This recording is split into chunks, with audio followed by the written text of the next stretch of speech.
Hello dear students, आज हम क्या पढ़ने वाले हैं मैथमेटिक्स के चैप्टर 1 यानी सेट की एक्सरसाइज 1.3 को। एक्सरसाइज 1.3 में आप लोगों को समझना है कि आखिर इससे पहले जो हमने पढ़ा है, पहले उसको थोड़ा सा एक बार ओवरव्यू दे देता हूँ। हमने पढ़ा है कि व्हाट इज सेट, सेट क्या होता है, फिर टाइप्स ऑफ सेट में हमने जाना कि नल सेट होता है, सिंगलेटन सेट होता है, फाइनाइट सेट होता है, इनफाइनाइट सेट होता है, इक्विवेलेंट सेट होते हैं, इक्वल सेट्स होते हैं, उन टाइप्स को समझा। बिलोंग्स टू का साइन, नॉट बिलोंग्स टू का साइन और भी बहुत से सच दैट का साइन और भी अनदर जो सिंबल्स थे उन सिंबल्स को समझा। सेट्स के लिए कौन कौन से सिंबल यूज़ किए जाते हैं उन सभी सिंबल्स को समझा। अब इस क्लास में यानी आज की क्लास में हम लोग समझेंगे एक्सरसाइज 1.3 के कॉन्सेप्ट को और उसके कुछ एग्जांपल्स को। फिर वो एग्जांपल कर लेने के बाद हम लोग अगली एक्सरसाइज यानी कि एक्सरसाइज 1.3 पर आएंगे, उसके सारे क्वेश्चन सॉल्व करेंगे और अब आपके लिए मैथमेटिक्स एकदम आसान हो जाएगा। आप देखेंगे कि आपको एक एक चीज़ स्टेप बाय स्टेप, एक एक क्वेश्चन नंबर 1 से लेकर और लास्ट क्वेश्चन तक आपको एक एक पार्ट के साथ सॉल्व कराया जाएगा इन वीडियोस में। अगर आप चैनल पर नए हैं तो आइए और चैनल पर वीडियोस का एंजॉय करिए। ठीक है, शुरू करते हैं आज की क्लास। इसमें कहा गया है एक्सरसाइज 1.3 के कुछ कॉन्सेप्ट्स हैं जो हम लोग को आज पढ़ने हैं। मैं पहले वो कॉन्सेप्ट्स लिख देता हूं कि आज हम पढ़ने वाले क्या क्या हैं। हम आज सबसे पहले पढ़ेंगे सबसेट के बारे में, दूसरे नंबर पर पढ़ेंगे सबसेट के बाद सबसेट ऑफ रियल नंबर्स के बारे में, सबसेट ऑफ रियल नंबर्स के बारे में। फिर उसके बाद हम लोग पढ़ेंगे इंटरवल्स के बारे में, यानी इंटरवल क्या होते हैं, ठीक है ना, किस किस तरह के इंटरवल्स होते हैं आपके सेट्स के फॉर्म में। फिर हम लोग पढ़ेंगे पावर सेट को और फिर इसके बाद हम लोग पढ़ेंगे यूनिवर्सल सेट को।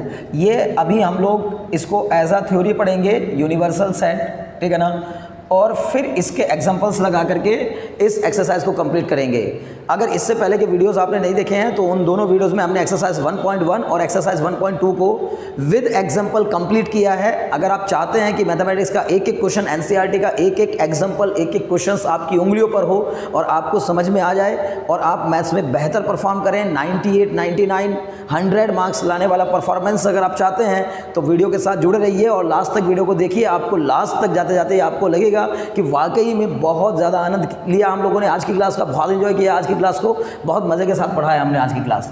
तो चलिए शुरू करते हैं। सबसे पहली बात सबसेट को समझते हैं। What is subset? तो पहली बात आप मुझे एक बात बताइए, इसमें दो वर्ड हैं, एक वर्ड है सब और एक है सेट। मुझे उम्मीद है कि आपने इससे पहले भी कभी ना कभी सब वर्ड को सुना होगा। सब का मतलब क्या होता है? सब मतलब अधि, नीचे वाला।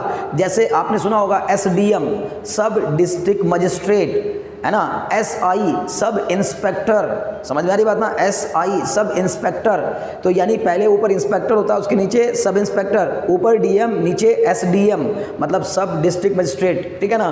तो कहने का मतलब यह है कि जो एस है, एस का मतलब यहाँ पर सब है और सब सेट में भी सेट के नीचे जो होता है वो क्या होता है आपका सबसेट, यानी कि सेट के अंडर में सबसेट हो सकता है। समझ में आ रही है बात ना। मैंने ये ऐसे सिर्फ इसलिए लिया था कि आपको आइडिया लगे कि सबसेट का मतलब क्या है। अगर मीनिंग समझने की कोशिश करेंगे तो ये मतलब है, अदरवाइज डेफिनेशन क्या कहती है? A set A is said to be subset of set B if every element of A lie in element B, ठीक है ना। देखिए ऐसे समझाता हूं, a set A is said to be set A is said to be subset of set B if every element of A lie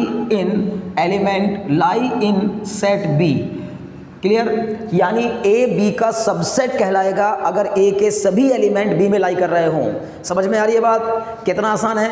ए के सभी element अगर बी सेट में लाई कर रहे हों, ए सेट के सभी एलिमेंट अगर बी सेट में लाई कर रहे हों तो वो सेट, ए सेट जो है वो बी का क्या कहलाएगा? सबसेट कहलाएगा। जैसे एग्जाम्पल के तौर पर आपको समझाता हूं कि क्लास 9th का सेट आपके स्कूल के सेट का सबसेट हो जाएगा। यानी आप जिस स्कूल में पढ़ते हैं अगर उस स्कूल के सभी स्टूडेंट का सेट सेट बनाया जाए तो वो एक बड़ा सेट हो गया, उस सेट के अंदर एक सबसेट मौजूद है और वो है subset of class 11th subset, है ना, class 11th, class 12th, class 9th, class 10th, class 8th, ये सारी क्लासेस के जो सेट हैं वो पूरे स्कूल के सेट का क्या कहलाएंगे, सबसेट। क्यों? क्योंकि पूरे स्कूल के सेट में सारे स्कूल के बच्चों का नाम लिखा जाएगा और अगर क्लास 9th की बात करें तो उसमें केवल क्लास 9th के स्टूडेंट का नाम लिखा जाएगा। लेकिन क्लास 9th के सभी स्टूडेंट आपके स्कूल में तो लाई कर रहे हैं ना, आपके स्कूल की जो क्लास 9th है उसके सभी स्टूडेंट आपके स्कूल में तो लाई कर रहे हैं ना, तो इसका मतलब अगर क्लास 9th के सभी स्टूडेंट स्कूल में लाई कर रहे हैं तो क्लास 9th जो है वो इस स्कूल का क्या हो गई, सबसेट हो गई। कितना सिंपल है ना, समझ में आ रही बात? चलिए समझते हैं, सिंबल भी ले लेते हैं साथ में। अगर आपको मैंने लिखना था, जैसे यहाँ लिखा ना मैंने, इस set A is said to be subset of set B if every element of A lies in set B. अगर ए के सभी एलिमेंट बी में लाई कर जाएं तो ए बी का सबसेट होगा। पढ़ा कैसे जाता है इसको, ए इज सबसेट ऑफ बी, ये जो सिंबल है ये किसके लिए लगाया जाता है, सबसेट के लिए। आपने देखा होगा इस चैप्टर में ना बहुत सारे नए नए सिंबल आए आपकी ज़िंदगी में, उनको आप देख करके पहली बार जब देख रहे होंगे तो आपको लग रहा होगा कुछ नई नई चीज़ें हैं, और वाकई नई चीज़ें हैं। और जितना एंजॉय करेंगे आप नई चीज़ों को उतना ही मज़ा आएगा। और नई क्लास होती है, नई ऊर्जा होती है, नया उत्साह होता है। क्लास 11th में जब आप एंट्री करते हैं तो क्लास 11th में आपके पास नई एनर्जी होती है, नया उत्साह होता है, नया जोश होता है, और उसी जोश के साथ अगर आप लगातार 2 साल तक लगे रहें तो कोई एग्ज़ाम दुनिया का ऐसा नहीं है जिसको आप तोड़ नहीं सकते, फोड़ नहीं सकते। हर तरीके के एग्ज़ाम को आप इजीली क्रैक कर सकते हैं। बस आप एक बार जोश और जुनून के साथ लग जाइए और उस जोश जुनून को लगातार कॉन्टिन्यूसली अगले 2 साल तक बरकरार रखिए, अपने अंदर उस जोश को कंटिन्यू रखिए, ढीला नहीं पड़ने देना उस जोश को, ठीक। तो देखिए नई नई चीज़ें जब हम जानते हैं तो बड़ा रोमांच होता है, तो हम अंदर से अलग फील आता है कि वाह कुछ नया जानने को मिल रहा है। ये जो सिंबल है ये सिंबल सबसेट का है। कुछ किताबों में इसी सिंबल को ऐसे लिया जाता है, ऐसे करके, तो ये भी एक सबसेट का ही सिंबल है। आप दोनों में से कोई भी यूज़ कर सकते हैं, दोनों ठीक है, कोई दिक्कत नहीं है। तो A is subset of B, पढ़ा क्या जाएगा, A is subset of B means A के सभी एलिमेंट B में लाई कर रहे हैं। देखिए एग्जांपल से समझाता हूँ आपको। मान लीजिए कोई सेट है, सेट A 1 2 3, इस सेट के अंदर ये 3 एलिमेंट है और मैंने एक सेट दे दिया आपको सेट B 2 3 4 1 5 ऐसे करके। तो अब जरा आप चेक करो कि A के सभी एलिमेंट B में मौजूद हैं या नहीं है। तो हम पाएंगे यस, A का 1 हाँ है, 2 हाँ है, 3 है। A के सभी एलिमेंट B में लाई कर रहे हैं, A के सभी एलिमेंट, एक भी नहीं छूटना चाहिए, A के सभी एलिमेंट B में लाई कर रहे हैं। इसका मतलब A is subset of B।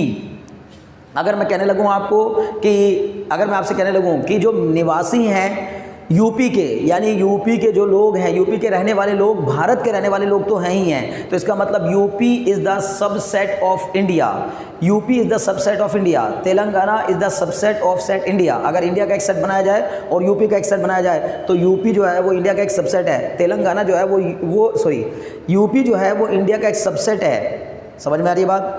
और तेलंगाना भी जो है वो इंडिया का एक सबसेट है, और महाराष्ट्र भी इंडिया का एक सबसेट है। मतलब आप समझ गए होंगे, अगर एक सेट के सभी एलिमेंट दूसरे सेट में लाई करें तो जो छोटा सेट होता है, या ये कह लीजिए जिस सेट के सारे के सारे एलिमेंट उस सेट में लाई कर रहे हैं, वो सेट यानी वो जो छोटा वाला सेट होता है वो सबसेट कहलाता है। तो यहाँ पर भी A जो है वो B का सबसेट है, बट B A का सबसेट नहीं है। क्यों? क्योंकि B के सभी एलिमेंट A में लाई नहीं कर रहे हैं। तो मतलब मैं यहाँ से ऐसे लिखूंगा, B is not subset of A। ये नॉट सबसेट का साइन होता है, सबसेट का साइन बनाकर उसको कट लगा दीजिए तो ये कहलाएगा B is not subset of A। इसका मतलब B जो है वो A का सबसेट नहीं है। क्यों नहीं है अगर पूछें तो हम कहेंगे कि 4 belongs to B but 4 does not belongs to A। 4 जो है वो B को बिलोंग करता है, लेकिन 4 जो है वो A को बिलोंग नहीं करता, क्योंकि 4 जो है वो B में तो है लेकिन A में नहीं है। अगर B को A का सबसेट बनना है ना तो B के सभी एलिमेंट A में होने चाहिए। अगर A के सभी एलिमेंट B में होंगे तो A B का सबसेट होगा, और अब B के सभी एलिमेंट A में होंगे तो A B जो है वो A का सबसेट होगा। लेकिन A और B दोनों एक दूसरे के सबसेट तभी होंगे जब A के सभी एलिमेंट B में लाई करें और B के सभी एलिमेंट A में लाई करें। ऐसा भी हो सकता है, ऐसा नहीं है कि A B का सबसेट और B A का सबसेट नहीं हो सकता, बिल्कुल ऐसा भी हो सकता है। लेकिन जब ऐसा होगा तो फिर A और B आपस में क्या भी हो जाएंगे, इक्वल भी हो जाएंगे। यानी यहीं से एक बात हम लोग नोट डाउन कर सकते हैं कि if A is subset of B and B is subset of A then A is equal to B। ये तभी पॉसिबल है जब A और B आपस में क्या हों, इक्वल हों, ठीक है ना।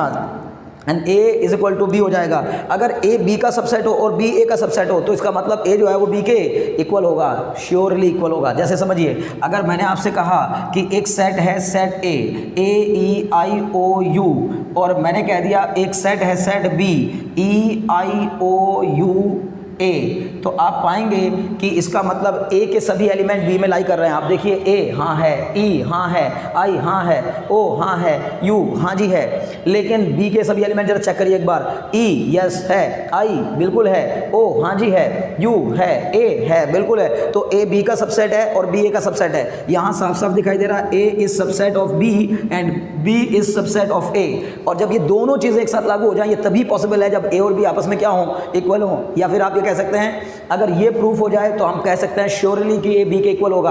और अगर ये दिया गया हो कि ए बी के इक्वल है तो फिर पक्का ये कह सकते हैं कि ए बी का सबसेट और बी ए का सबसेट है। मतलब दो बातें सीखेंगे कि अगर ए बी के इक्वल है तो हम कह सकते हैं जोर देकर कि ए बी का सबसेट है और बी ए का सबसेट है। और अगर आपको ये पता चल जाए कि ए बी का सबसेट है और बी ए का सबसेट है तो फिर आप जोर देकर कह सकते हैं कि ए और बी आपस में इक्वल हैं। मुझे उम्मीद है बात समझ में आ रही होगी इतनी क्लियर। तो चलिए, आपको इतनी बात क्लियर हो गई तो फिर आगे बढ़ें। मुझे लगता है सबसेट की इतनी बातें क्लियर हो गई होंगी और सबसेट में बस इतना ही जानना काफ़ी है कि आपको पता चल जाए कि कैसे सबसेट पहचानते हैं। और मैंने आपको कई सारे एग्जाम्पल दे दिए। अगर मैं आपसे कहने लगूँ आपके स्कूल के प्लेयर्स का एक सेट बनाया जाए, आपके स्कूल में मौजूद सभी प्लेयर्स का एक सेट बनाया जाए, और फिर उसके बाद हॉकी का सेट अलग बनाया जाए, क्रिकेट की टीम का सेट अलग बनाया जाए, फुटबॉल की टीम का सेट अलग बनाया जाए, बास्केटबॉल की टीम का सेट अलग बनाया जाए, और कमेंट करके बताइए आप कौन सी टीम में खेलते हैं अपने स्कूल में, बास्केटबॉल में खेलते हैं कि क्रिकेट में खेलते हैं कि फुटबॉल में खेलते हैं। देखते हैं कि आप कौन सा गेम खेलना पसंद करते हैं। लेकिन अभी अपने काम पर आ जाते हैं, मैथमेटिक्स में आ जाते हैं। खेल को थोड़ा दिमाग से बाहर निकालिए और 11th में आ गए हो चूँकि, तो दिमाग को खुला रखिए और पढ़ाई करिए, जोश लगाकर मेहनत करते रहिए, और उसके बाद आराम से जो है ना, जो आपके गोल हैं उनको अचीव करिए। उसके बाद फिर खेलना कूदना सब कुछ करते रहिएगा, लेकिन सबसे पहले अपने टारगेट को अचीव करिए। तो कहने का मतलब यह है कि ए, अगर मैंने एक सेट बनाया सेट ए जिसमें मैंने लिखे आपके स्कूल के सभी प्लेयर्स के नाम, तो सेट ए में आ गया सभी प्लेयर्स, ठीक है ना। मान लीजिए मैंने कह दिया ए मतलब प्लेयर ऑफ केवी मतलब केवी, कोई भी एक स्कूल ले सकते हैं आप, किसी केवी के, किसी भी स्कूल के केवी के। मान लीजिए मैंने चेन्नई के किसी एक केवी स्कूल के प्लेयर्स का सेट बनाया, स्कूल में जो प्लेयर्स मौजूद होंगे उन सब का सेट बनाया, प्लेयर्स ऑफ केवी। और फिर मैंने फिर कई सारे सेट बनाए, सेट बी बनाया हॉकी प्लेयर ऑफ केवी चेन्नई। अगर मैंने यहाँ पर कोई केवी चेन्नई ले लिया, ठीक है ना, तो केवी चेन्नई का मैं कहूँगा कि प्लेयर्स ऑफ केवी चेन्नई का मैंने एक सेट बनाया। और फिर मैंने सेट बी बनाया हॉकी प्लेयर ऑफ केवी चेन्नई। फिर मैंने एक सेट सी बनाया फुटबॉल प्लेयर ऑफ केवी चेन्नई। फिर मैंने एक और सेट बनाया बास्केटबॉल प्लेयर ऑफ केवी चेन्नई। तो आप पाएंगे कि जो फुटबॉल के सभी प्लेयर्स का जो नाम, जिन जिन लोगों का नाम फुटबॉल के सेट में आया, उन्हीं का नाम ए में भी आया है। तो मैं कह सकता हूं कि फुटबॉल का जो सेट है या बास्केटबॉल का जो सेट है वो ए का क्या है, सबसेट है, जबकि ए जो है वो फुटबॉल का सबसेट नहीं है। समझ पा रहे हैं ना मेरी बात? क्योंकि ए में मौजूद जो प्लेयर्स है ना, उन सभी प्लेयर्स की संख्या ज़्यादा होगी, वो ए के सभी प्लेयर बी में लाई नहीं करेंगे। मान लो मैंने बी जो बनाया है ना, वो प्लेयर्स ऑफ बास्केटबॉल बनाया है, मान लीजिए प्लेयर्स ऑफ बास्केटबॉल, ठीक है ना, प्लेयर्स ऑफ बास्केटबॉल ऑफ केवी चेन्नई, ठीक है ना। अगर मैंने ये बनाया तो आप बताओ मुझे कि जब आप बास्केटबॉल के प्लेयर्स का सेट बनाओगे तो उस सेट में संख्या कम आएगी। क्यों? क्योंकि प्लेयर्स ऑफ केवी चेन्नई में ना सारे आ जाएंगे, क्रिकेट के भी आ जाएंगे, फुटबॉल के भी आ जाएंगे, बास्केटबॉल के भी आ जाएंगे, हॉकी के भी आ जाएंगे, खो खो के भी आ जाएंगे, यानी हर एक गेम के जो प्लेयर्स हैं वो सेट ए में आ जाएंगे। लेकिन सेट बी में केवल वो प्लेयर्स आएंगे जो बास्केटबॉल खेलते हैं। इसका मतलब जो सेट बी में लाई करने वाले मौजूद हैं, जो एलिमेंट सेट बी में लाई करते हैं, वो सेट ए में तो पक्का मिलेंगे ही मिलेंगे, बट सेट ए के सारे एलिमेंट बी में नहीं मिलेंगे। सो we can say A is subset of, A is not subset of B but B is subset of A. फिलहाल इस केस में जो है वो ए बी का सबसेट नहीं है, लेकिन बी ए का सबसेट है। मुझे उम्मीद है कि बात समझ में आ गई होगी। तो इतने को आराम से पहले समझिए, फिर सबसेट के बाद अब हम आ जाते हैं सबसेट ऑफ रियल नंबर्स पर। सबसेट ऑफ रियल नंबर्स, ठीक है, चलिए देखते हैं। तो सबसेट ऑफ रियल नंबर में पहले आप ये तो बताओ मुझे, रियल नंबर कौन से होते हैं, किनको कहते हैं रियल नंबर? अच्छा, आप जानते हैं कि नहीं जानते हैं? अरे भाई 10th क्लास में तो पहला ही चैप्टर था रियल नंबर, तो फिर आप तो ज़रूर पढ़ के आए होंगे। वो सभी नंबर जो कि रियल में होते हैं, जिनकी एग्जिस्टेंस रियल में लाई करती है, इस मैथमेटिक्स में रियल में पाए जाने वाले जो नंबर्स होते हैं ना, उनको रियल नंबर कहते हैं। तो उन रियल नंबर्स की बात कर रहा हूँ, और वही रियल नंबर्स के मुझे अब सबसेट बनाने हैं। तो आप जानते होंगे कि एक नंबर लाइन पर माइनस इनफाइनाइट से लेकर और प्लस इनफाइनाइट के बीच में जो भी नंबर लाई करते हैं वो सब के सब रियल नंबर होते हैं, क्योंकि एक रियल नंबर लाइन है। ये जो मैंने आपको बनाई है, ये यहाँ पर मैंने बनाई है एक real number line. Real number line का मतलब है कि ऐसी लाइन जिस पर सारे रियल नंबर एग्जिस्ट करते हों। अब रियल मतलब कुछ और भी होता है क्या? रियल मतलब क्या कहना चाहते हैं सर? रियल मतलब वास्तविक नंबर, हकीकत में जो नंबर मौजूद होते हैं वो रियल नंबर होते हैं। बिल्कुल सही बात है, लेकिन क्या फिर इसके अलावा भी कुछ और मौजूद होता है? यस, इमेजनरी नंबर भी होते हैं, यानी काल्पनिक संख्याएं भी होती हैं। हमारी दुनिया में जैसे हम लोग एक रियल नंबर को जानते हैं, जैसे हम कहते हैं 2 is a real number, 3 is a real number, 1/2 is a real number, 9/4 is a real number. मतलब ये इस तरह के जो नंबर हैं ये सब रियल नंबर में आते हैं। लेकिन कुछ ऐसे नंबर भी होते हैं क्या जो रियल में होते नहीं हैं, लेकिन वो इमेजनरी हैं। यस, आगे चल के हम पढ़ेंगे एक चैप्टर। आपने अगर बुक खोल के देखी है तो आपने देखा होगा चैप्टर नंबर 3 है कॉम्प्लेक्स, चैप्टर नंबर 3 या 4 है कॉम्प्लेक्स नंबर। मतलब कुल मिला के एक चैप्टर अभी आपको आगे आने वाला है कॉम्प्लेक्स नंबर। उस कॉम्प्लेक्स नंबर में हम लोग यही पढ़ेंगे, ठीक है ना? समझ में आ रही बात? तो कॉम्प्लेक्स नंबर को मतलब कॉम्प्लेक्स नंबर मतलब इमेजनरी नंबर, यानी वो नंबर जो रियल नहीं होते हैं, रियल के हट करके जो नंबर होते हैं, रियल से अलावा जो नंबर होते हैं, हमको इमेजनरी नंबर या कॉम्प्लेक्स नंबर कहते हैं। लेकिन फिलहाल आप यहीं पे आ जाइए, रियल नंबर की लाइन पर आ जाइए। और रियल नंबर की जो लाइन है ना, उस रियल नंबर लाइन में अगर मैं आपसे बात करूँ तो आप मुझे बताएंगे कि इसके अंदर कितने तरीके के नंबर समा गए। इसके अंदर सभी नंबर समा गए हैं। आप बताओ रियल नंबर कहाँ से कहाँ तक लाई करते हैं? माइनस इनफाइनाइट से लेके प्लस इनफाइनाइट के बीच में जो भी आएगा, जो भी नंबर आ जाए, वो सब के सब कैसे होंगे? रियल नंबर होंगे। तो रियल नंबर में कौन कौन आते हैं? इंटीजर भी रियल नंबर के अंदर आते हैं, कॉम्प्लेक्स नंबर इंटीजर भी रियल नंबर के अंदर आते हैं, आपके रेशनल नंबर भी रियल नंबर के अंदर आते हैं, आपके फ्रैक्शंस भी जो हैं वो रियल नंबर के अंदर आते हैं, आपके नेचुरल नंबर भी रियल नंबर के अंदर आते हैं, आपके होल नंबर भी रियल नंबर के अंदर आते हैं, आपके प्राइम नंबर भी रियल नंबर के अंदर आते हैं, आपके कंपोजिट नंबर भी रियल नंबर के अंदर आते हैं। मतलब ये सभी नंबर्स जितने भी आप सुने हैं अभी तक, वो सब रियल नंबर के अंदर आते हैं, रियल नंबर के अंदर आते हैं। बार बार कह रहा हूँ, इसका मतलब है कि रियल नंबर एक बहुत बड़ा सेट है, उसके अंदर छोटे छोटे बहुत सारे सेट बनते हैं। और मैंने अभी आपको क्या बताया कि किसी बहुत बड़े सेट में से छोटे छोटे कई सारे सेट निकाल के अलग कर दिए जाए तो वे छोटे छोटे सेट क्या कहलाएंगे?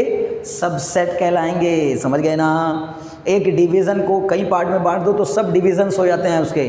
क्लियर है ना? तो एक बड़े से सेट में से आप छोटे छोटे सेट निकाल दीजिए तो क्या कहलाएंगे? वो छोटे छोटे सेट उस बड़े सेट के सबसेट कहलाएंगे। तो रियल नंबर एक बड़ा सेट है, ठीक है ना? और सेट ऑफ रियल नंबर को हम किससे रिप्रेजेंट करते हैं? Set of real number. तो सेट ऑफ रियल नंबर आपका होता है आर से रिप्रेजेंट करते हैं सेट ऑफ रियल नंबर को।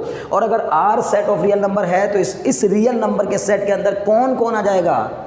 आप मुझे बताओ। मैं आपसे कहूँगा, अगर मैं आपसे पूछूँ every natural number is a real number और नॉट, तो आपका जवाब होगा yes, every natural number is a real number. बिल्कुल होता है। 1 2 नेचुरल नंबर कौन से होते हैं? 1 से लेकर इनफाइनाइट तक। तो अब मैं बोलूँगा 1 से लेकर, यानी यहाँ पर अगर 1 है और ये यहाँ पर आपका इनफाइनाइट है, तो ये यहाँ से लेकर यहाँ तक कौन आ गया आपका? ये यहाँ से लेकर यहाँ तक आ गया आपके नेचुरल नंबर। नेचुरल नंबर, उम्मीद है बात समझ में आ रही होगी, ठीक है? 1 से लेकर इनफाइनाइट के बीच में जो नंबर मौजूद हैं वो कहलाएंगे नेचुरल नंबर।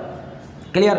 अब आप खुद बताओ कि रियल नंबर तो यहाँ से लेके यहाँ तक हैं और नेचुरल नंबर यहाँ से लेके यहाँ तक हैं, तो क्या सभी नेचुरल नंबर इस रियल नंबर के अंदर लाई कर रहे हैं? यस, बिल्कुल कर रहे हैं। तो क्या मैं ये कह सकता हूँ कि natural number is a subset of real number? और सेट ऑफ नेचुरल नंबर को हम चूंकि कैपिटल N से रिप्रेजेंट करते हैं, इसलिए N is the subset of real number. मतलब natural number is the subset of real number. Set of natural number is the subset of real number. पकड़ में आ रही है बात? बट क्या मैं ये कह सकता हूँ कि real number is the subset of natural number? सोच कर बताओ, क्या मैं ये कह सकता हूँ कि real number is the subset of natural number? नहीं भाई, कैसी बातें कर रहे हो? सारे रियल नंबर नेचुरल नंबर के अंदर नहीं आते। देखिए कितने सारे रियल नंबर ऐसे हैं पीछे जो छूट गए हैं, ये जो इसके पीछे 1 के पीछे जो छूट गए वो भी रियल नंबर हैं, लेकिन वो नेचुरल तो नहीं है ना। नेचुरल नंबर तो 1 से शुरू होते हैं और इनफाइनाइट तक जाते हैं। इधर तो बहुत सारे नेगेटिव नंबर भी लाई कर रहे हैं, तो इसका मतलब वो नंबर जो नेगेटिव हैं वो आपके रियल नंबर में तो लाई कर रहे हैं, लेकिन नेचुरल नंबर को बिलोंग नहीं कर रहे। जबकि मैंने क्या कहा है कि अगर सबसेट बनना है तो सबसेट होने के लिए ज़रूरी होता है कि इसमें लाई करने वाले सभी एलिमेंट, मतलब ए में लाई करने वाले सभी एलिमेंट अगर बी में होंगे तो ही तो ए बी का सबसेट होगा। तो मैं कहूँगा नेचुरल नंबर में बिलोंग करने वाले सभी नंबर रियल नंबर में बिलोंग करते हैं, इसलिए नेचुरल नंबर रियल नंबर का सबसेट है, but real number is not subset of natural number. मुझे उम्मीद है बात समझ में आ गई होगी भाई, समझ पा रहे हैं ना। सभी नेचुरल नंबर रियल नंबर तो होते हैं, लेकिन सभी रियल नंबर नेचुरल नंबर नहीं होते। कोई सवाल करे कौन सा नहीं होता, तो हम बोलेंगे 0 is a real number but 0 is not natural number. समझ में आ रही बात ना। 0 रियल नंबर तो है लेकिन 0 नेचुरल नहीं है, लेकिन सभी नेचुरल नंबर रियल नंबर होते हैं। 3 is a natural number, 3 is also a real number. 9 is a natural number, 9 is also a real number. उम्मीद है बात समझ में आ रही होगी। बड़े आराम से पेशेंस रखते हुए आप लास्ट तक वीडियो को देखिए, आपको बहुत मज़ा आएगा, आपको समझ में आएगी चीज़ें, आपको लगेगा कि यार मैथ्स तो एकदम आसान हो गया है। एक एक चीज़ एक एक बात को इतने डिटेल में इतने मज़े के साथ बताऊंगा कि आप मज़े ले करके अपने अंदर ही अंदर आपको कॉन्फिडेंस बिल्ड होता चल जाएगा। वाह मैथमेटिक्स कितनी आसान। ओके चलिए आगे बढ़ते हैं। तो नेचुरल नंबर आ गया। अब इसके अलावा आप एक और ढूंढो कोई, क्या नेचुरल नंबर के अलावा कोई और भी सबसेट होता है जो रियल नंबर में लाई करता है? बिल्कुल होता है सर जी। कौन सा होता है? तो हम कहेंगे सर यहाँ से लेके यहाँ तक एक नया नंबर, एक नया सेट बनेगा। बताइए क्या कहलाएगा? 0 से लेकर इनफाइनाइट तक के जो नंबर होते हैं वो क्या कहलाते हैं? वो कहलाते हैं आपके set of whole number, set of whole number. और होल नंबर के सेट को मैं किससे रिप्रेजेंट कर रहा हूँ? ये आपका बन गया सेट ऑफ होल नंबर, और सेट ऑफ होल नंबर को मैं W से रिप्रेजेंट कर रहा हूँ। तो इसका मतलब W जो है पूरा का पूरा W R के अंदर आ गया कि नहीं आ गया? क्योंकि यहाँ से लेके यहाँ तक ये तो R है ना, ये इतना बड़ा तो ये R है ना। तो इसका मतलब सभी होल नंबर यही कह लो कि होल नंबर मतलब कि W में लाई करने वाले सभी एलिमेंट R में लाई करते हैं। W मतलब होल नंबर के सेट में लाई करने वाले सभी नंबर रियल नंबर में लाई करते हैं, इसलिए होल नंबर जो है वो रियल नंबर का सबसेट है। समझ में आ गई बात ना? तो यानी whole number is a subset of real number. But फिर से उल्टा बोलूँगा, real number is not subset of whole number. Real number whole number का सबसेट नहीं होता, जबकि होल नंबर रियल नंबर का सबसेट होता है। समझ में आ रही है बातें? बहुत अच्छे, वेरी गुड। चलिए आगे बढ़ते हैं। ठीक, नेक्स्ट की तरफ। तो नेक्स्ट आपको क्या मिल गया? नेचुरल नंबर मिल गया, होल नंबर मिल गया। एक और होता है, आपने सुना होगा क्यू। सुना क्या है? मैंने अपनी पिछली वीडियोस में बताया आपको, सारे सेट्स के बारे में मैंने आपको बताया कि नेचुरल नंबर के सेट को किससे रिप्रेजेंट करते हैं, इंटीजर के सेट को किससे रिप्रेजेंट करते हैं, होल नंबर के सेट को किससे रिप्रेजेंट करते हैं, रेशनल नंबर के सेट को किससे रिप्रेजेंट करते हैं, वो सब मैंने बताया आप लोगों को। तो इसलिए मैंने आपको क्यू भी बताया था, याद होगा आपको। क्यू किसके लिए लेते हैं बताइए? Set of rational number. Rational number के सेट को हम लोग क्यू से रिप्रेजेंट करते हैं। तो बताइए क्या सभी रेशनल नंबर रियल नंबर होते हैं? यस, सभी रेशनल नंबर रियल नंबर होते हैं। इसलिए Q is subset of real number. Q is subset of real number. देखिए रेशनल नंबर कौन कौन से होंगे? 1/2, 1/3, 1, 9, 7, 8, 6, ये सब क्या हैं आपके? ये सब रेशनल नंबर है। तो रेशनल नंबर जो होता है वो रियल नंबर का क्या होता है? सबसेट होता है। समझ में आ रही बात ना? लेकिन रियल नंबर रेशनल नंबर का सबसेट नहीं होगा। अगर कोई डाउट हो तो पूछ लेना है अगली क्लास में, या वीडियो में कमेंट करिए। कमेंट में आप मुझसे पूछ सकते हैं कि सर इसमें थोड़ा डाउट रह गया, तो अगली क्लास में फिर से एक्सप्लेन कर दूंगा, कोई बड़ी बात नहीं है। तो Q is subset of R but R is not subset of Q। अगर आगे बढ़े तो T मतलब होता है set of irrational number. Irrational number, real number में ना सब आ जाते हैं। पहली बात मैं आपको बता दूं, देखो रियल नंबर में इंटीजर भी आते हैं, पॉजिटिव इंटीजर भी आते हैं, नेगेटिव इंटीजर भी आते हैं, नेचुरल नंबर भी आते हैं, होल नंबर भी आते हैं, रेशनल नंबर भी आते हैं, इर्रेशनल नंबर भी आते हैं, फ्रैक्शन भी आते हैं। तो ये सारे के सारे टाइप के नंबर रियल नंबर के अंदर ही आते हैं, सब के सब रियल नंबर के अंदर ही मौजूद हैं। तो रियल नंबर का सेट एक बड़ा सेट हो गया और इन सभी का सेट छोटा सेट हो गया। तो जो छोटा सेट है वो इन रियल नंबर का क्या कहलाएगा? सबसेट कहलाएगा। तो इसका मतलब T is also subset of R but R is not subset of T। T means irrational number. मैं बार बार कह रहा हूँ, ये सब मैंने बताया है आप लोगों को। Q मीन्स रेशनल नंबर, ठीक है ना? पिछली वीडियो में बताया है, अगर आपने नहीं देखा है तो देख लीजिए। फिर इसके बाद टी मैंने बताया, टी मीन्स इर्रेशनल नंबर, ठीक है ना, T means irrational number, okay. फिर अगर मैं आपसे पूछूं, चलिए रियल नंबर की तो बड़ा आपने बता दिया, फिर मैंने एक और सेट बताया था जेड, जानते हो जेड क्या होता है? जेड सेट ऑफ इंटीजर, अरे भाई याद नहीं आ रहा क्या? Set of integer, set of integer मतलब जेड, और जेड जो है वो भी तो इसी के अंदर लाई कर रहा है। इंटीजर कौन से होते हैं? 1 2 3 4 5 6, -1 -2 -3 -4 0, ये सब इंटीजर होते हैं, पॉजिटिव इंटीजर और नेगेटिव इंटीजर। लेकिन पॉजिटिव इंटीजर और नेगेटिव इंटीजर सब के सब कहाँ हैं? रियल नंबर के अंदर ही तो हैं, रियल नंबर की लाइन पे तो लाई कर रहे हैं, इसका मतलब रियल नंबर के अंदर लाई कर रहे हैं। तो मैं कह सकता हूँ Z is the subset of real number but real number is not subset of z। मुझे उम्मीद है बात समझ में आ रही होगी, सबसेट का सिंबल, सबसेट के सारी कहानी आपको समझ में आ रही होगी, क्लियर।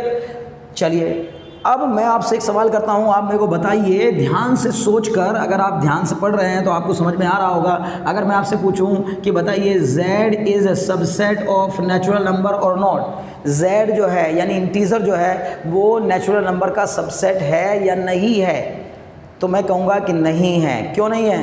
क्योंकि इंटीजर जो होते हैं वो नेचुरल नंबर, इंटीजर जो होते हैं वो नेगेटिव भी हो सकते हैं और पॉजिटिव हो सकते हैं, लेकिन नेचुरल नंबर पॉजिटिव होते हैं सिर्फ और सिर्फ, इसलिए z is not subset of natural number.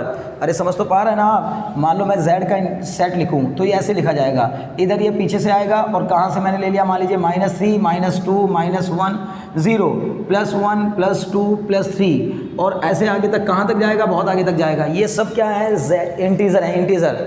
लेकिन नेचुरल नंबर कहाँ से शुरू होते हैं? यहाँ से। तो मैं कह सकता हूँ कि सभी नेचुरल नंबर इंटीजर के सेट में तो हैं, सभी नेचुरल नंबर इंटीजर के सेट को बिलोंग करते हैं, यानी कि इंटीजर का जो सेट है वो नेचुरल नंबर का जो सेट है वो इंटीजर के सेट में बिलोंग कर रहा है। तो नेचुरल नंबर का सेट इंटीजर का सबसेट होगा, नेचुरल नंबर का सेट इंटीजर का सबसेट होगा। समझ में आ रही है बात ना? कंफ्यूज होने की जरूरत नहीं है, धीरे धीरे आराम से सुनिए, समझिए, दिमाग खोल कर बैठिए तो इजीली समझ में आएगा। तो मैं कह सकता हूं कि natural number is subset of z, z means integer, z means integer. तो यानी कि जो नेचुरल नंबर, देखिए अभी आप यहाँ पे नेचुरल नंबर भी लिख लीजिए, नेचुरल नंबर का सेट होगा आपका क्या? नेचुरल नंबर का सेट होगा आपका 1 2 3 4 5, और कहाँ तक जाएगा? इनफाइनाइट तक जाएगा। आप खुद मुझे बताओ, जो नंबर नेचुरल नंबर में बिलोंग कर रहे हैं क्या वो z में भी बिलोंग कर रहे हैं? हाँ बिल्कुल कर रहे हैं। और क्या मैंने यही डेफिनेशन बताई है आपको सबसेट की, कि इसके अंदर लाई करने वाला अगर हर एक एलिमेंट इसमें भी लाई कर रहा है, यानी अगर नेचुरल नंबर को बिलोंग करने वाला हर एक एलिमेंट इंटीजर को भी बिलोंग कर रहा है, तो इसका मतलब है कि नेचुरल नंबर जो है वो इंटीजर का सबसेट हो जाएगा। बट जरा एक बार ऊपर से नीचे की ओर गौर करिए, ध्यान दीजिए और देखिए क्या इसके अंदर लाई करने वाले सभी एलिमेंट नीचे वाले में लाई कर रहे हैं? तो बोलेंगे नहीं सर ऐसा तो नहीं हो रहा है। क्यों? क्योंकि -3 जो है वो z को तो बिलोंग कर रहा है, लेकिन -3 जो है वो नेचुरल नंबर को बिलोंग नहीं कर रहा। इसका मतलब इंटीजर के सभी एलिमेंट नेचुरल नंबर के सेट में बिलोंग नहीं कर रहे हैं। So we can say integer यानी कि z is not subset of natural number, यानी कि z है वो नेचुरल नंबर का सबसेट नहीं है। मुझे उम्मीद है बात समझ में आ गई होगी। तो ऐसे इस कॉन्सेप्ट को समझकर आप समझ गए होंगे कि कौन कौन से सेट रियल नंबर के सबसेट हैं और किसको किसका सबसेट कहा जा सकता है। अगर आपने थोड़ा सा भी ध्यान से मेरी बातों को समझा और सुना है तो मुझे पूरी उम्मीद है कि आप मेरे इस क्वेश्चन का जवाब कमेंट बॉक्स में बड़ी आसानी से दे सकेंगे। आपको मुझे बताना है कि natural number is a subset of whole number और नॉट, मतलब नेचुरल नंबर होल नंबर का सबसेट होता है या नहीं होता है। दूसरी बात आपको बतानी है, whole number is a subset of natural number और नॉट, होल नंबर का जो सेट होता है वो नेचुरल नंबर का सबसेट होता है या नहीं होता है, ये आपको मुझे बताना है। मैं उम्मीद करता हूँ आप मेरी बात समझ पा रहे होंगे और इस क्वेश्चन का जवाब भी इजीली देंगे। चलिए हम अपने अगले कॉन्सेप्ट की ओर बढ़ते हैं या अगले टर्म को समझने की कोशिश करते हैं। अगले टर्म में हमें क्या दिया गया है? इंटरवल्स। चलिए अब इंटरवल को जानेंगे।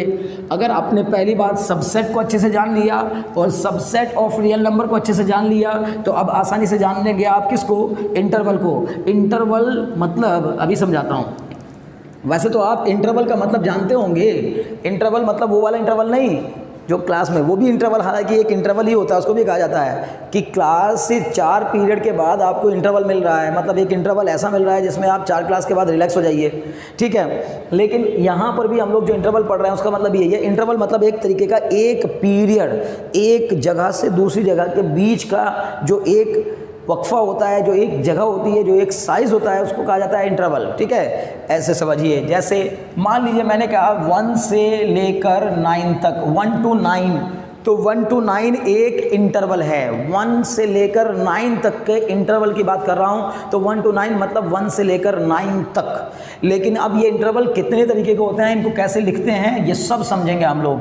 तो देखिए, सबसे पहली बात, इंटरवल का मतलब होता है, जैसे मान लीजिए मैंने कह दिया x की जो वैल्यू है वो 0 से बड़ी या उसके इक्वल है और 10 से छोटी या उसके इक्वल है। अगर ये मैं कहीं लिख रहा हूँ तो आप इसको क्या पढ़ेंगे, आप पहले इसको भूल जाइए। मुझे उम्मीद है ये तो 6th क्लास में, 7th क्लास में पढ़ा दिया जाता है, बल्कि और उससे भी छोटी क्लासेस में बच्चों को पढ़ा दिया जाता है कि 0 इज़ लेस देन और इक्वल टू x। ये कहना चाह रहा है कि जो x की वैल्यू होगी वो या तो 0 से बड़ी होगी या तो 0 के इक्वल होगी। समझ पा रहे हैं ना मेरी बात आप? फिर आप इसको भूल जाइए, इसको भूल करके इसको देखिए, x इज़ लेस देन और इक्वल टू 10। x की जो वैल्यू होगी वो 10 से छोटी या 10 के इक्वल होगी। मतलब मैं बताना ये चाहता हूँ कि x की वैल्यू 0 से बड़ी या 0 के इक्वल कुछ भी ली जा सकती है। फिर दूसरी बात कहना चाह रहा हूँ, x की वैल्यू 10 से छोटी या 10 के इक्वल कुछ भी ली जा सकती है। तो इसका मतलब हम इस इंटरवल को लिखेंगे x बिलोंग्स टू। अब ये बिलोंग्स का साइन मतलब x जो है ना वो कहाँ से कहाँ तक लाई कर रहा है। बताइए, क्या मैं आपसे अगर पूछूँ 1 x की वैल्यू 1 हो सकती है क्या? बिल्कुल हो सकती है, क्योंकि इसने कहा ना x जो है वो 0 से बड़ा या तो 0 के इक्वल, 10 से छोटा या 10 के इक्वल हो सकता है। तो 10 से छोटा 1 भी होता है और 0 से बड़ा 1 होता है। तो 1 इस इंटरवल को बिलोंग करेगा, 2 भी बिलोंग करेगा, 3 भी बिलोंग करेगा, 1.5 भी करेगा, 1.5 भी बिलोंग करेगा, 3.9 भी बिलोंग करेगा। समझ में आ रही बात ना? यानी 0 से लेके 10 के बीच के सारे नंबर बिलोंग करेंगे और साथ ही साथ 0 भी इस इंटरवल को बिलोंग करेगा, 10 भी इस इंटरवल को बिलोंग करेगा। पकड़ पा रहे हैं आप मेरी बात? बिल्कुल। तो चलिए इसको लिखा जाता है। अब क्या है कि ये तो एक तरीका तो ये हो गया इंटरवल को लिखने का, और एक तरीका ये होता है सिंबॉलिक फॉर्म में। तो हम ऐसे लिख देंगे x बिलोंग्स टू 0 to 10। अगर कहीं आपने ऐसे देखा तो आप समझ जाएंगे कि x की वैल्यू जो है वो 0 से 10 के बीच में बिलोंग कर रही है, ठीक है ना। और 0 को भी इंक्लूड किया गया है और 10 को भी इंक्लूड किया गया है। चलिए इसके बारे में बताता हूँ किसको इंक्लूड करना है, कैसे इंक्लूड करना है। अगर किसी भी साइन में ना इक्वलिटी लगी है, इक्वलिटी, तो इसका मतलब इस टर्म को भी बिलोंग करना है, यानी कि 0 भी इसको सेटिस्फाई करेगा। क्यों? क्योंकि ये कह रहा है x की वैल्यू 0 से या तो बड़ी होनी चाहिए या तो 0 के इक्वल होनी चाहिए, और ये कह रहा है कि x की वैल्यू या तो 10 से छोटी होनी चाहिए तो 10 के इक्वल होनी चाहिए। इसका मतलब है कि आप आसानी से कह सकते हैं कि 0 भी इस इंटरवल को बिलोंग करेगा, 10 भी इस इंटरवल को बिलोंग करेगा।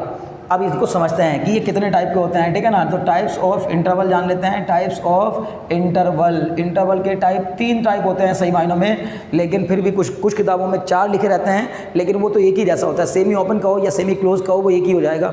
लेकिन देखिए जैसे क्या होता है, पहला होता है आपका क्या, open interval, open interval, open interval. दूसरा होता है आपका क्या, क्लोज्ड इंटरवल, क्लोज्ड इंटरवल। और तीसरा होता है आपका क्या, तीसरा होता है आपका सेमी ओपन और सेमी क्लोज्ड, ठीक है ना। सेमी ओपन और सेमी क्लोज्ड, ठीक है ना। उसी को हम लोग सेमी ओपन भी कह देते हैं और उसी को हम लोग सेमी क्लोज्ड भी कह सकते हैं। कोई बड़ी बात नहीं है, आपको समझ में आना चाहिए। मेन मुद्दा ये है, ठीक है ना। तो मैथमेटिक्स में जो चीज़ क्लियर हो जाए उससे बढ़िया कुछ नहीं, ठीक है ना। तो अभी देखिए, अगर ऐसा सिंबल देखा आपने, ऐसा सिंबल देखा, तो इस सिंबल को कहा जाएगा, मैं पहले वाले से शुरू करता हूँ। ओपन इंटरवल, ओपन इंटरवल का सिंबल ये होता है, ये ओपन इंटरवल का सिंबल ये होता है, यानी कि स्मॉल ब्रैकेट के जैसा, स्मॉल ब्रैकेट के जैसा, समझ पा रहे हैं ना। ओके, क्लोज्ड ब्रैकेट यानी क्लोज्ड इंटरवल, क्लोज इंटरवल का सिंबल ये होता है, यानी बिग ब्रैकेट के जैसा। आपने 3 ब्रैकेट देखे होंगे ना मैथमेटिक्स में, स्मॉल ब्रैकेट, बिग ब्रैकेट और कर्ली ब्रैकेट। तो स्मॉल ब्रैकेट के जैसा होता है ओपन इंटरवल, बिग ब्रैकेट के जैसा होता है क्लोज इंटरवल, और सेमी ओपन और सेमी क्लोज्ड कुछ ऐसे होते हैं, ठीक है ना। सेमी ओपन इंटरवल और सेमी क्लोज इंटरवल तो कुछ इस तरह के होते हैं, सेमी ओपन सेमी क्लोज, ठीक है ना। बात समझ में नहीं ना। यानी एक तरफ से चीज़ें ओपन, एक तरफ से क्लोज, एक तरफ से ओपन, एक तरफ से क्लोज। ये जो सिंबल है ये क्लोज से का दिखाएगा, ये जो सिंबल है ये ओपन को दिखाएगा, ओपन। अब इसका मतलब क्या है, ओपन और क्लोज का मतलब क्या है, चलिए समझते हैं। अगर ओपन इंटरवल की बात करेंगे तो ओपन इंटरवल का मतलब होगा कि इसमें आपको जो एक्सट्रीम लेवल पर चीज़ें लाई कर रही हैं उनको इंक्लूड नहीं करना है। एक्सट्रीम लेवल पर जो चीज़ें लाई कर रही हैं, जैसे मान लीजिए मैंने लिख दिया कहीं ओपन इंटरवल ये है 3 to 5, तो इसका मतलब है ऐसे करके ओपन इंटरवल लिखा है 3 to 5, तो 3 to 5 का मतलब है इसमें 3 को नहीं लेना है, 5 को नहीं लेना है, बाकी इसके बीच की सारी वैल्यू लेनी है। 3.00000000001 भी लेना है, 5 के पहले 4.99999999 भी लेना है, लेकिन 5 को नहीं लेना है, 3 को नहीं लेना है। इसका मतलब इसमें x की जो वैल्यूज़ हैं, यानी इसको हम इसी इंटरवल को हम कैसे लिखते हैं, x, ये जो x बिलोंग्स टू 3 to 5 है ना, x बिलोंग्स टू 3 to 5 का मतलब x की वैल्यू 3 और 5 के बीच में लाई कर रही है, ना तो 3 के इक्वल हो सकती है ना 5 के इक्वल, लेकिन 3.4 हो सकती है, 4.5 हो सकती है, 3.9 हो सकती है, लेकिन 3 नहीं हो सकती, 5 नहीं हो सकती। इसी को ऐसे भी लिखा जाता है कि x की जो वैल्यू है वो 3 से 5 के बीच में लाई कर रही है। मीन्स क्या हुआ, x जो है वो 3 से बड़ा है और 5 से छोटा है। 5 से छोटा 4.99 भी चलेगा, 3 से बड़ा 3.001 भी चलेगा। इसका मतलब x की वैल्यू 3 और 5 के बीच में लाई कर रही है, 3 और 5 को इंक्लूड नहीं करना है। क्लियर। जैसे मान लीजिए, फिर एक एग्जांपल और देता हूँ। मैंने कहा मान लीजिए जनवरी टू दिसंबर, ये भी एक इंटरवल है, लेकिन इस इंटरवल में हमें जनवरी को इंक्लूड नहीं करना, दिसंबर को इंक्लूड नहीं करना। इसका मतलब जनवरी मंथ को, दिसंबर मंथ को छोड़ दीजिए, तो बाकी के जो 10 मंथ हैं वो इसमें इंक्लूड हो जाएंगे। जनवरी से हट के जैसे ही फरवरी स्टार्ट हुआ वो इसके अंदर आएगा, और जैसे ही आपका दिसंबर से पहले वाला महीना यानी कि नवंबर एंड हुआ तो बस उसके बाद दिसंबर नहीं आएगा। इसमें हमें जनवरी और दिसंबर को छोड़कर बाकी बीच के सारे महीने लेने हैं, लेकिन जनवरी और दिसंबर को इंक्लूड नहीं करना है। जब भी कभी ओपन इंटरवल लगेगा तो समझ जाना कि एक्सट्रीम पोजीशन पर लिखी हुई चीज़ों को इंक्लूड नहीं करना है। समझ में आ रही है बातें? बहुत अच्छे, वेरी गुड। चलिए आगे बढ़ते हैं।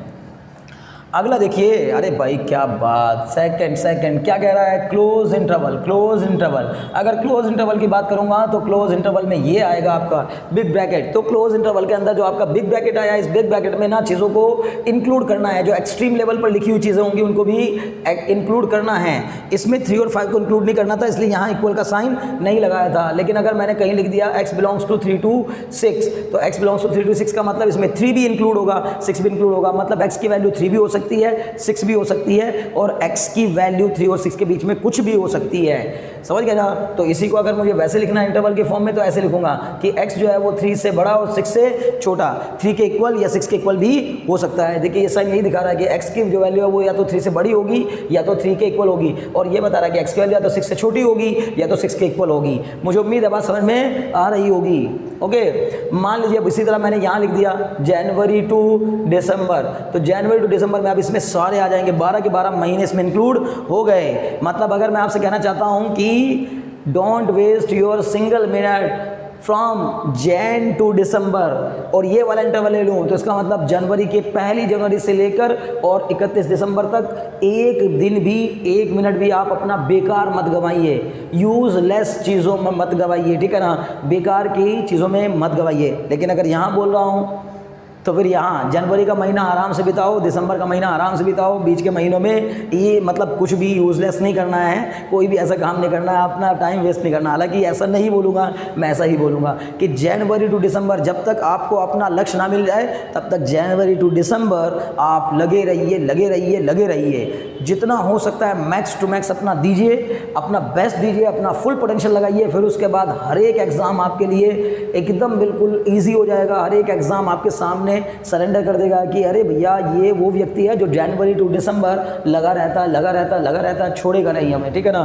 तो इसका मतलब है कि एग्ज़ाम भी आपके सामने छोटा पड़ जाएगा अगर आप जनवरी टू दिसंबर अपनी कोई सिंगल मिनट भी ख़राब नहीं करते हैं। चलिए तीसरे पे आ जाते हैं, सेमी ओपन और सेमी क्लोज। अब अगर मान लीजिए कहीं लिखा है, यानी कि सेमी ओपन अगर लिखा है और सेमी क्लोज लिखा है, ठीक है ना, तो मान लीजिए कहीं यहाँ लिखा है 3 to 5, तो इस 3 to 5 में आप समझ गए होंगे कि इसमें हमें 3 को इंक्लूड नहीं करना है, 5 को इंक्लूड करना है, 3 को इंक्लूड नहीं करना है, 5 को इंक्लूड करना है। ओके, चलिए भाई साहब 3 को इंक्लूड नहीं करना है, 5 को इंक्लूड करना है। इसी तरह से अगर मैं ऐसे ले लूँ, ये आना ही है, ये क्या आपका सेमी ओपन और सेमी क्लोज में अगर यहीं पर मैंने एक कोई लिख दिया ऐसे करके 3 to 5, तो इसमें मुझे 3 को लेना है, 5 को नहीं लेना है। अगर इसी बात को मैं ऐसे लिखना चाहता हूँ तो कैसे लिखूँगा कि 3 से बड़ा होना चाहिए लेकिन 5 के इक्वल भी हो सकता है। तो इसका मतलब x की जो वैल्यू है वो 5 के इक्वल या 5 से छोटी होनी चाहिए, लेकिन 3 से पक्का बड़ी होनी चाहिए, 3 को नहीं लेंगे। और अगर मैंने यहाँ लिख दिया ऐसे, तो ये लिखूँगा इसका मतलब x की वैल्यू 3 के इक्वल भी हो सकती है और 3 से बड़ी भी हो सकती है, लेकिन 5 से पक्का छोटी छोटी होगी, 5 के इक्वल नहीं हो सकती। मुझे उम्मीद है बात समझ में आ रही होगी, ठीक है। चलिए अब क्या करना है, इसी तरह वो तो फिर वहाँ भी अप्लाई हो जाएगा। कुल मिलाकर इंटरवल की कहानी ख़त्म, इतना ही है इंटरवल में, इससे ज़्यादा इंटरवल में जाने की ज़रूरत नहीं है, क्योंकि जब हम इनइक्वालिटीज़ के सॉल्यूशंस लिखते हैं तो इन्हीं इंटरवल में लिखते हैं। तो मुझे पूरी उम्मीद है कि आपको इंटरवल भी समझ में आ गया होगा। और बस थोड़ा सा और बचा है, एक्सरसाइज 1.3 आप ऐसे चुटकियों में उड़ा देंगे अगर आपने आज क्लास को ढंग से पढ़ा है, ध्यान से पढ़ा है, समझा है। तो आप देखिए, अब 2 टॉपिक और हमारे पास बचे हैं, बस उनको भी जल्दी से हम लोग बना लेते हैं और फिर उसके बाद एक्सरसाइज करेंगे अगले वीडियो में। लेकिन बड़ा पेशेंस रखकर आप इसको ध्यान से समझिए, सुनिए और इन्जॉय करते रहिए, ठीक है ना। अब आता है हमारा पावर सेट, लेकिन पावर सेट से पहले आपको कुछ चीज़ें और जाननी होंगी। चौथा पॉइंट हमारा क्या है, power set. Power set, okay, कितनी पावर है आपके अंदर सारी दिखा दीजिए, जितनी भी आपके अंदर है सब लगा दीजिए, तभी तो पावर सेट समझ में आएगा। तो पावर सेट क्या है, चलिए इसको भी समझते हैं। पावर सेट का मतलब है सभी सबसेट का अगर एक सेट बना दिया जाए, किसी सेट के सभी सबसेट का, किसी सेट के सभी सबसेट का अगर एक सेट बना दिया जाए तो वो पावर सेट कहलाता है, ठीक है ना। लेकिन कोई बात नहीं, ऐसे समझ नहीं आएगा, पहले ये समझो कि सर ये क्या कहना चाहते हैं आप कि किसी सेट के सभी सबसेट, क्या एक सेट के कई सारे सबसेट नहीं हो सकते। अभी तो दिखाया था मैंने आपको थोड़ी देर पहले, क्या दिखाया था, रियल नंबर के सबसेट कितने थे, नेचुरल नंबर भी रियल नंबर का सबसेट था, होल नंबर भी रियल नंबर का सबसेट था, इंटीजर भी रियल नंबर का सबसेट था ना। तो इतने सारे सबसेट थे रियल नंबर के, तो उन सभी सबसेट का जितने भी रियल नंबर के जितने भी सबसेट बन सकते हैं, अगर उन सभी सबसेट का एक सेट कंप्लीट बना दिया जाए तो वो कहलाता है पावर सेट। चलिए मैं और थोड़ा इजी वे में समझाता हूँ। देखिए, सबसे पहली बात, किसी भी सेट के सबसेट की संख्या होती है ना। इसके ही कुछ नोट पॉइंट हैं ये, अब है ना, पावर सेट को पढ़ने से पहले कुछ नोट पॉइंट हैं जो आप लोग पहले समझ लीजिए। ये कह लीजिए थ्योरम्स हैं, ये कुछ थ्योरम्स हैं। और वो थ्योरम में से पहले क्या है कि the total number of subset of any set, the total number of set subset, the total number of subset of any set is equal to 2 to the power n, 2 to the power n, where n is the number of elements। n क्या है यहाँ पर, number of elements है, number of elements, clear.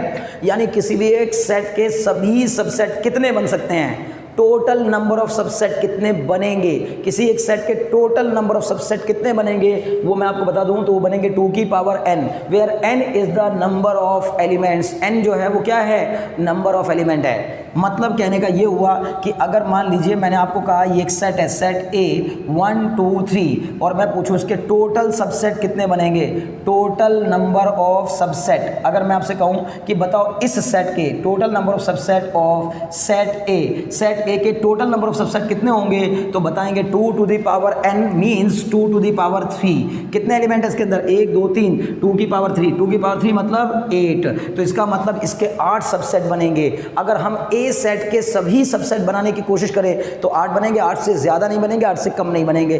Total number of subset किसी भी set के 2 to the power n के equal होते हैं। यानी मान लीजिए अगर किसी सेट में एक एलिमेंट तो उसके 2 सबसेट बनेंगे, अगर किसी सेट में 2 एलिमेंट तो उसके 2 की पावर 2 मतलब 4 सबसेट बनेंगे, अगर किसी सेट में 3 एलिमेंट तो उसके 2 की पावर 3 मतलब 8 सबसेट बनेंगे, अगर किसी सेट में 4 एलिमेंट तो 2 की पावर 4 मीन्स 16 सबसेट बनेंगे। और वैसे ही आप आगे बढ़ते चले जाइए। अगर आप थोड़ा सा भी ध्यान से पढ़ रहे हैं तो मेरे को बताएंगे कि बताइए इस सेट के टोटल सबसेट कितने बनेंगे, कमेंट बॉक्स में इस सेट के कितने सबसेट बनेंगे। आप अगर मुझे बताएंगे तो मुझे बहुत खुशी होगी, मुझे बहुत आनंद आएगा, मैं समझूंगा कि आपको मेरा पढ़ाना बड़े मज़ेदार लग रहा है, समझ में आ रहा है। अगर आप मुझे बता दें कि 1 से लेके 10 तक का जो ये सेट है, सेट A, इसके टोटल नंबर ऑफ सबसेट कितने बनेंगे, और वो नंबर जो इससे बनकर आएगा उस नंबर की एक स्पेशलिटी है, बहुत इंपॉर्टेंट स्पेशलिटी है। अगर आपने वो भी कमेंट बॉक्स में लिख दिया तो मज़ा आ जाएगा। मैं सोचूंगा कि वाकई आप एक जागरूक और एक बड़े अच्छे और बहुत इंटेलिजेंट किस्म के स्टूडेंट हैं। अगर आप बताना चाहते हैं कि आप वाकई में एक इंटेलिजेंट स्टूडेंट हैं तो आप मेरे को बताइएगा कि इसके टोटल नंबर ऑफ सबसेट कितने बनेंगे, और साथ ही साथ उस नंबर को, जो नंबर आएगा उस नंबर की एक स्पेशल प्रॉपर्टी है, एक स्पेशल बात है उसके अंदर। वो स्पेशल बात क्या है, अगर आपने बताया तो अच्छी बात, नहीं बताया तो अगली क्लास में मैं आपको बताऊंगा, ठीक है ना। और वेट करिए अगली क्लास के लिए और अगले वीडियो के लिए। तो फिर अगले वीडियो में मिलेंगे तो आपको जरूर उस चीज़ के बारे में बताऊंगा, पहले आपके कमेंट्स देखूंगा। ओके, चलिए, तो टोटल नंबर ऑफ सबसेट पता चल गया। पहली थ्योरम समझ में आई कि total number of subset of any set is 2 to the power n, मतलब 2 की पावर 3 मीन्स कितने, 8। यानी टोटल नंबर ऑफ सबसेट 8 बनेंगे इस सेट के, इसके अभी बात क्लियर हो गई। अब वो कौन कौन से होंगे सर बना के दिखाइए, वो भी बनाएंगे, परेशान मत होइए, डोंट वरी बी हैप्पी, मजे लीजिए, आनंद लीजिए, ठीक है ना, डोंट वरी बी हैप्पी, ठीक। चलिए अब आते हैं सेकंड पार्ट पर, ठीक है ना। तो इसका सेकंड, अब इसने क्या कहा सेकंड में हम, अच्छा पहला हो गया टोटल नंबर सबसेट। अब एक और, अब हम लिखेंगे phi is the subset of every set, phi the subset of every set means phi means, याद आ रहा है फाई, अरे ये सिंबल बताया था मैंने पिछली वीडियोस में, मुझे उम्मीद है आपने अगर पिछली वीडियो देखी तो जरूर जान गए होंगे कि फाई क्या है। फाई इज द सेट, किस तरह का set, null set, void set, empty set, याद आ रहा है ना।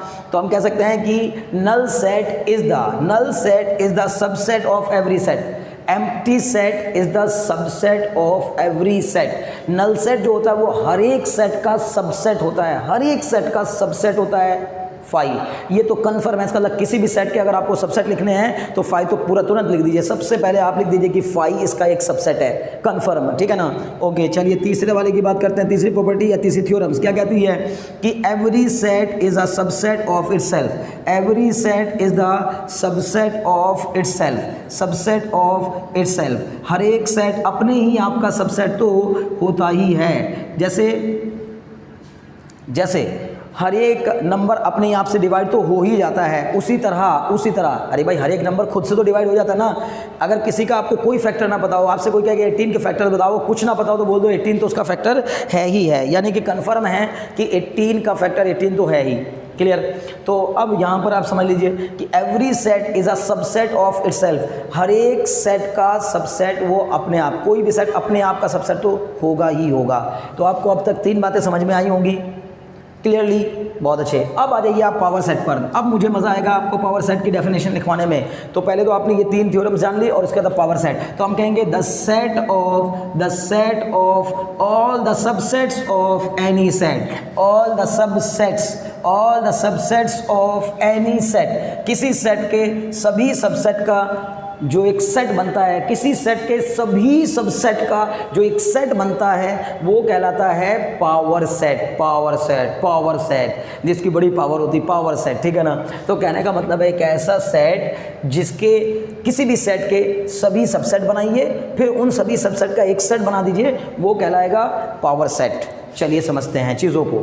अब ये भी पता कर लेते हैं सर सबसेट बनते कैसे हैं। तो मैंने आपको बताया कि इस सेट के टोटल कितने सबसेट होंगे, 8 सबसेट। ये चीज़ें अगर आप नोट डाउन करना चाहते हैं तो वीडियो को पॉज करिए, आराम से नोट डाउन कर लीजिए, फिर उसके बाद आगे बढ़िए। और बेहतर तरीका है पढ़ाई करने का कि आप जब बैठें पढ़ने के लिए और वीडियो देखने के लिए तो आप अपनी NCERT की बुक ज़रूर लेकर बैठें, और उसके साथ साथ आप NCERT की बुक के साथ साथ एक कॉपी और एक पेन लेकर के बैठे हैं, क्योंकि मैथमेटिक्स कोई पढ़ने वाला नहीं, करने वाला सब्जेक्ट होता है, करने वाला, करके देखा जाता है, खाली पढ़ के नहीं कि बस पढ़ लिया हमने हिस्ट्री की तरह, ज्योग्राफी की तरह या फिर सोशियोलॉजी की तरह हम पढ़ के बैठ गए और हमारी समझ में सब कुछ आ गया, ठीक है ना। बेहतर तरीका है मैथमेटिक्स पढ़ने के लिए कि पेन और कॉपी लिए बगैर आप मैथ्स पढ़ने के लिए मत बैठिए, पेन लीजिए, कॉपी लीजिए, आराम से तसल्ली से बैठिए, क्वेश्चंस करके देखिए, लगा के देखिए, तभी चीज़ें क्लियर होंगी, तभी चीज़ें समझ में आएंगी।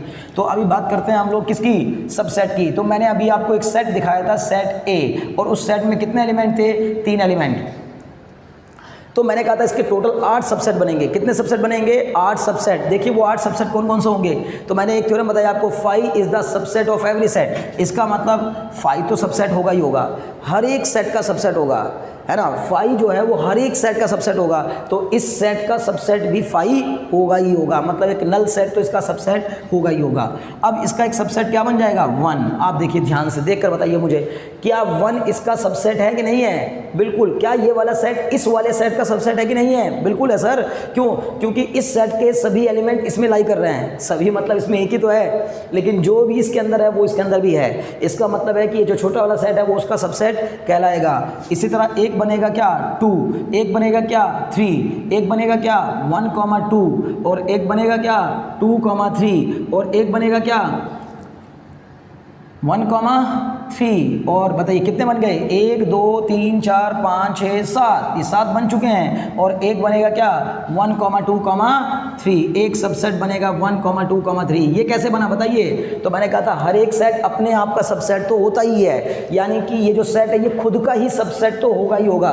जब आप इसके सेट लिखेंगे, इसके सबसेट लिखेंगे ना, तो इसको भी लिखेंगे ही लिखेंगे। यानी ये वाला और ये वाला तो निश्चित है, ये दो तो आपको पता ही होंगे, कन्फर्म पता चल जाएंगे कि 5 तो हर एक का होता है और 1 2 3 मतलब आई मीन हर एक सेट अपने आप का सबसेट होता ही है। इसके बीच में जो भी लिखे आप जरा देख के बताओ, क्या ये सबसेट की कंडीशन को फुलफिल कर रहे हैं? बिल्कुल। क्या 1 इसमें लाई कर रहा है? बिल्कुल। 2 इसमें लाई कर रहा है? हाँ। इस सेट के सभी एलिमेंट, इस सेट के सभी एलिमेंट इसमें लाई कर रहे हैं कि नहीं कर रहे हैं? बिल्कुल कर रहे हैं सर। तो अगर इस सेट के सभी एलिमेंट इसमें लाई कर रहे हैं तो मैं क्या कह सकता हूं कि ये जो सेट है ये इसका सबसेट है। समझ में आ रही है बात ना?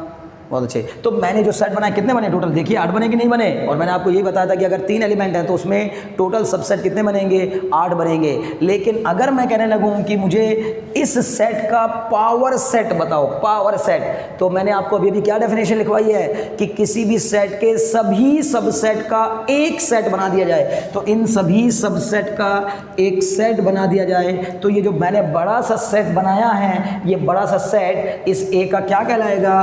पावर सेट कहलाएगा। मतलब मैं इसी को कह सकता हूं कि ये पावर सेट ऑफ ए है, पावर सेट ऑफ ए। समझ में आ रही है बात ना?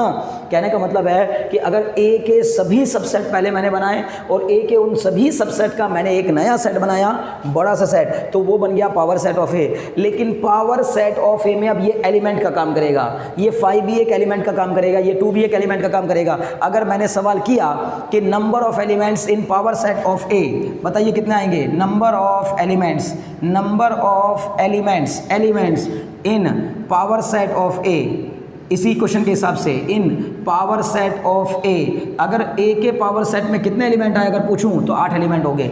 ए का जो पावर सेट बना है ना, ये जो बना है ये क्या है? पावर सेट है। ये क्या है? Power set. P means power set. यहाँ पर मैं पावर सेट के लिए पी लिख दे रहा हूँ। तो मतलब इस ए का ये पावर सेट है और इस पावर सेट के अंदर कितने एलिमेंट हैं? तो ये नहीं कहना है कि सर 1 2 3 4 5 6 ऐसे नहीं गिनना है, नहीं नहीं, ये पूरा एक एलिमेंट, ये पूरा एक एलिमेंट, ये पूरा एक एलिमेंट, ये पूरा एक एलिमेंट होने को ये अपने आप में एक सेट है, लेकिन उस पावर सेट के लिए एलिमेंट का काम कर रहा है। यानी उस पावर सेट के अंदर ये एक तरीके का एक एलिमेंट हो गया। समझ में आ गई बात ना? बहुत अच्छे। तो नंबर ऑफ एलिमेंट्स। अब अगर, लेकिन मैं इसी बात को कैसे याद करा दूं? अगर कोई आपसे पूछे कि बताओ number of elements in power set of any set, power set of any set, मतलब किसी सेट के पावर सेट में, किसी भी सेट के पावर सेट में टोटल कितने एलिमेंट आएंगे? तो आपको बताना है 2 की पावर n। किसी सेट के पावर सेट में कितने एलिमेंट आएंगे, मतलब इस सेट के पावर सेट में कितने एलिमेंट आएंगे? तो बोलेंगे जितने उसके सबसेट बन सकते हैं वही तो उस पावर सेट के एलिमेंट होंगे। तो इसका मतलब पावर सेट में एलिमेंट की संख्या कितनी होगी? 2 की पावर n के इक्वल होगी, वेयर n क्या है? n is the number of elements in the set, number of elements in given set, है ना? Number of elements in given set, दिए गए सेट के अंदर मौजूद नंबर ऑफ एलिमेंट्स को हम लोग क्या कह रहे हैं? n कह रहे हैं। मुझे उम्मीद है बात समझ में आ गई होगी। तो पावर सेट का किस्सा भी खत्म, क्लियर हो गया। सबसेट बनाने आ जाएंगे, आराम से बनाने। अगर मैं आपसे बोलूं कि भैया मुझे इसके सबसेट बताओ क्या बनेंगे? A B C D. अगर मैं इसके सबसेट पूछूं तो पहली बात तो 16 सबसेट बनेंगे। अगर आप वो 16 के 16 सबसेट लिखना चाहते हैं तो लिखिए कमेंट बॉक्स में, नहीं कमेंट बॉक्स में लिखना चाहते हो अपनी कॉपी पे लिखिए। आप इसके 16 सबसेट लिख करके अपनी कॉपी पर खुद को सेटिस्फाई करिए, समझाइए। मैं बता दे रहा हूँ, देखिए 5 तो होगा ही होगा, ए होगा, बी होगा, सी होगा, डी होगा, 4 ये बन गया अलग से। फिर ए बी का एक बनेगा, बी सी एक बनेगा, सी डी एक बनेगा, ए सी एक बनेगा, ए डी एक बनेगा, और फिर ए बी सी डी एक बनेगा, फिर बी सी डी बनेगा, ए बी सी बनेगा, ए सी डी बनेगा, ए बी डी बनेगा। मतलब ऐसे करके टोटल 16 सबसेट बनेंगे। बनाइए, आराम से करिए, क्योंकि मैथ्स बिना करे नहीं आती भाई। जब तक आप करेंगे नहीं तब तक कुछ नहीं होने वाला। खुद से करिए, मेहनत लगाइए, पेन उठाइए, कलम चलाइए। ऐसे चलना वाला नहीं है। आप सोचे कि बस वीडियो देख लिया और काम हो गया, नहीं नहीं नहीं। आपको करना पड़ेगा, जूझना पड़ेगा, लड़ना पड़ेगा, फाइट करना पड़ेगा, क्वेश्चंस के साथ मारामारी करनी पड़ेगी, तब जा करके आप सीधे क्वेश्चन समझ पाएंगे। तब आपको लगेगा कि हाँ मैं एग्जाम में क्वेश्चन कर पाऊंगा। तो मेरी मशवरा है कि आप खाली पढ़ने से काम मत चलाइए, मैथ्स को लगा कर देखिए, एक एक क्वेश्चन खुद से सॉल्व करके देखिए। पहले कोशिश करिए, जैसे मैं अभी आपको ये कॉन्सेप्ट समझा दे रहा हूँ। मैंने आपको आज की क्लास में वो एक्सरसाइज 1.3 से रिलेटेड कॉन्सेप्ट समझाया है। एक्सरसाइज 1.3 से रिलेटेड कॉन्सेप्ट समझ लेने के बाद मेरी सलाह आपको यह है कि पहले आप खुद से एनसीईआरटी की एक्सरसाइज 1.3 लगाइए, बड़े मन से आराम से एक एक क्वेश्चन ध्यान से लगाइए, और फिर जो क्वेश्चन फंसे उसको देखिए कि उसको कैसे सॉल्व कराया गया, क्योंकि अगले वीडियो में मैं एक्सरसाइज 1.3 के एग्जांपल्स और क्वेश्चन सॉल्व कराऊंगा। तो एक्सरसाइज 1.3 के एग्जांपल्स भी कराऊंगा और क्वेश्चन भी कराऊंगा, घबराइए नहीं, एक एक चीज़ कराऊंगा, लेकिन आपको फिर भी खुद से पहले करके देखना चाहिए। देखिए, ये अगर आप सीखना चाहते हैं, अगर आप अपने आप को धोखे में नहीं रखना चाहते, बहुत सारा धोखा, बहुत आडंबर आज के टाइम में आपके आसपास मौजूद है, उस आडंबर से खुद को बचाइए, उस धोखे से खुद को बचाइए और ढंग से पहले पढ़ाई करिए। क्योंकि आप मुझे देखिए ना देखिए, लेकिन अपनी पढ़ाई करिए, अपना कैरियर बनाइए, अपना बेहतरीन दीजिए जितना आपसे हो सके, और वीडियो को पूरा देखा करिए। जब तक आप पूरा नहीं देखेंगे, ऐसे थोड़ा देखा, 4 मिनट देखा, 5 मिनट देखा, 10 मिनट देखा, कर लिया, उसके बाद नहीं आगे कुछ नहीं, तो फिर मज़ा आने वाला नहीं है, समझ में भी नहीं आएगा, कुछ नहीं होने वाला उससे। बेहतर है कि या तो ना देखिए, और अगर देख रहे हैं तो फिर पूरा देखिए, ताकि आपको एक एक चीज़ क्लियर होती चल जाए, आपको अगली एक्सरसाइज करने में मज़ा आए। आप जब आज जाकर के एक्सरसाइज 1.3 लगाएंगे ना, तो मैं कहता हूँ मुश्किल से 2 या 3 क्वेश्चन ही फंसेंगे आपको, अदरवाइज वो भी नहीं फंसेंगे। और अगर आपने सारे लगा लिए तो कॉन्फिडेंस कितना आएगा, वाह भाई वाह, गजब, हमने 1.3 की पूरी एक्सरसाइज अपने से कर लिया है। हालांकि अगर कोई क्वेश्चन रह जाएगा, कोई फंसेगा, तो घबराने की जरूरत नहीं है, क्योंकि अगली वीडियो में मैं एग्जाम्पल्स और एक्सरसाइज पूरी कराऊंगा। तो जो क्वेश्चन फंसे, जो ना आपसे हो रहा हो, उस क्वेश्चन को आप आराम से वीडियो देख लीजिए। फिर हाँ, क्वेश्चन वाली वीडियो में आपको लगता है कि मेरा सब हो गया है, तो फिर आपको सारी वीडियोस वो क्वेश्चन वाली वीडियो देखने, अगर आपके क्वेश्चंस लगा लिए आपने और आपसे हो गए हैं, तो फिर अगले कॉन्सेप्ट वाली वीडियो देखिए। और अगर कोई क्वेश्चन फंस रहा है तो आप वीडियो को आगे बढ़ा करके देख लीजिए। मतलब मुझे इस चीज़ से मतलब नहीं है कि आप वीडियो को देख रहे हैं कि नहीं देख रहे हैं, आप उससे फ़ायदा कितना उठा रहे हैं, ये इंपॉर्टेंट है। चलिए खैर, आइए तो अगले टॉपिक की तरफ बढ़ते हैं। लास्ट टॉपिक बचा इस वीडियो का, आज की क्लास का हमारा लास्ट टॉपिक है क्या, यूनिवर्सल सेट। तो अभी भैया जान लेते हैं यूनिवर्सल सेट को भी, ये छोटा कॉन्सेप्ट है, कोई बड़ी बात नहीं है, आसानी से समझ में आ जाएगी। यूनिवर्सल सेट मतलब एक ऐसा सेट जिसके अंदर बहुत सारे सेट समा जाएं, एक ऐसा सेट जिसके अंदर उस कैटेगरी के सभी सेट समा जाएं। सर समा जाना मतलब क्या? अरे भाई यार, मैं ऐसी लैंग्वेज में बताता हूँ, चीज़ें समझ में आ जाए। मेन मुद्दा मेरा आपकी समझ में आना।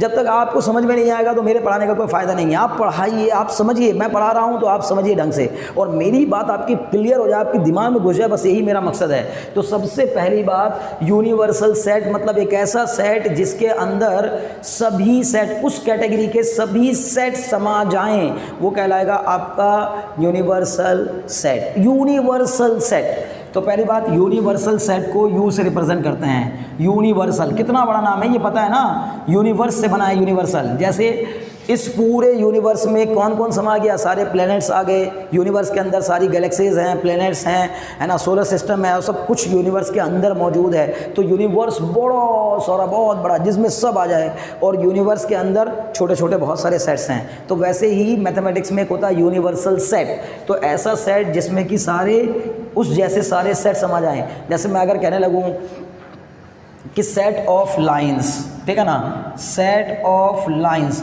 यूनिवर्सल सेट को किससे रिप्रेजेंट करते हैं हम लोग, यू से, ऐसे कैपिटल यू से, कैपिटल यू से रिप्रेजेंट करते हैं। तो सेट ऑफ लाइंस जो है वो एक यूनिवर्सल सेट होगा, लाइन का एक यूनिवर्सल सेट होगा। Set of lines is a universal set. क्यों भाई ये यूनिवर्सल सेट क्यों है? क्योंकि इस सेट के अंदर सभी आ जाएंगे, सेट ऑफ इंटरसेक्टिंग लाइंस भी आ जाएगा, सेट ऑफ पैरेलल लाइंस भी आ जाएगा, set of every type of lines, मतलब जो इंटरसेक्ट कर रही होंगी वो लाइन भी इसमें आएंगी, जो पैरेलल होंगी वो भी आ जाएंगी, जो स्क्यू लाइंस होंगी वो भी आएंगी, जो नॉन स्क्यू लाइंस होंगी वो भी आएंगी। मतलब सभी टाइप की लाइंस जो एक दूसरे के परपेंडिकुलर होंगी वो भी आ जाएंगी। मतलब इस सेट के अंदर, सेट ऑफ लाइंस के अंदर सभी तरीके की लाइंस का सेट इसके अंदर आ जाएगा, इसलिए सेट ऑफ लाइन एक यूनिवर्सल सेट है। वैसे ही अगर मैंने बोला सेट ऑफ ट्राइंगल, तो set of triangle is the universal set. Universal set ये भी एक यूनिवर्सल सेट है।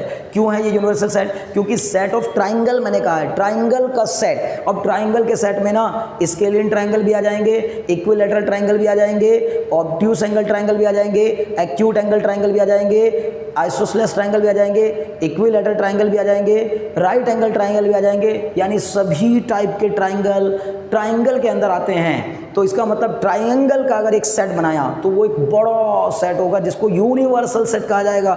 यूनिवर्सल सेट, और उस यूनिवर्सल सेट में आपके कौन कौन से सेट आ जाएंगे? उस यूनिवर्सल सेट में आपका आएगा एक सेट ऑफ इक्विलैटरल ट्राइंगल, एक आएगा सेट ऑफ आइसोसेलेस ट्रायंगल, एक आएगा सेट ऑफ स्केलिन ट्रायंगल, एक आएगा set of acute angle triangle, एक आएगा set of obtuse angle triangle, एक आएगा set of right angle triangle. 6 type के ट्रायंगल्स होते हैं। उन सारे के सारे ट्रायंगल्स के अगर 6 अलग अलग सेट बनाए जाए, वो सारे के सारे सेट किस में समाये होंगे? वो सेट ऑफ ट्रायंगल में समाये होंगे। इसलिए set of triangle is a universal set. उम्मीद है बात समझ में आ रही होगी। चलिए, तो अब इसी तरह और भी बहुत से हो सकते हैं। आपने सेट ऑफ ट्रायंगल ले लिया, ऐसे ही कोई और ले सकते हैं, सेट ऑफ रेक्टेंगल लीजिए या सेट ऑफ क्वाड्रिलेटरल ले लीजिए, तो क्वाड्रिलेटरल में सभी तरीके के क्वाड्रिलेटरल आ जाएंगे।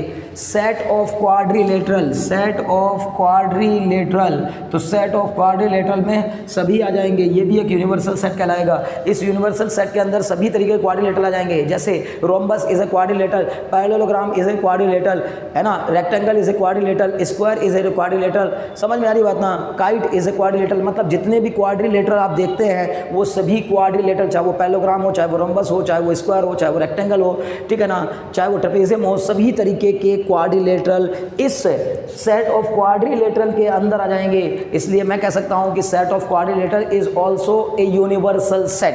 तो यूनिवर्सल सेट का कॉन्सेप्ट भी आपको समझ में आ गया होगा। मुझे उम्मीद है कि आज आपने एक्सरसाइज 1.3 के इस कॉन्सेप्ट को बड़े ध्यान से समझा होगा, बड़े मजे के साथ समझा होगा, एंजॉय किया होगा।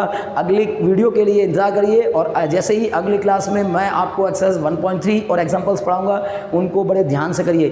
फिर से मेरा सजेशन है आपको कि आप एक्सरसाइज 1.3 को खुद से लगाइए। अगर आपसे सॉल्व हो जाती है तो बहुत अच्छी बात, वेल एंड गुड, इससे अच्छी कोई बात ही नहीं हो सकती। और अगर नहीं हो रही है, कुछ चीज़ फंस रही है, 1-2 क्वेश्चन फंस रहे हैं, तो फिर एक्सरसाइज का जो वीडियो आएगा उसको देखिएगा, उसमें आपको सॉल्यूशन मिल जाएगा। लेकिन बेहतर होगा कि आपने कॉन्सेप्ट सीख लिया है तो आराम से खुद से लगाइए। ओके, मुझे लगता है आपने एंजॉय किया होगा। Very very thanks for watching.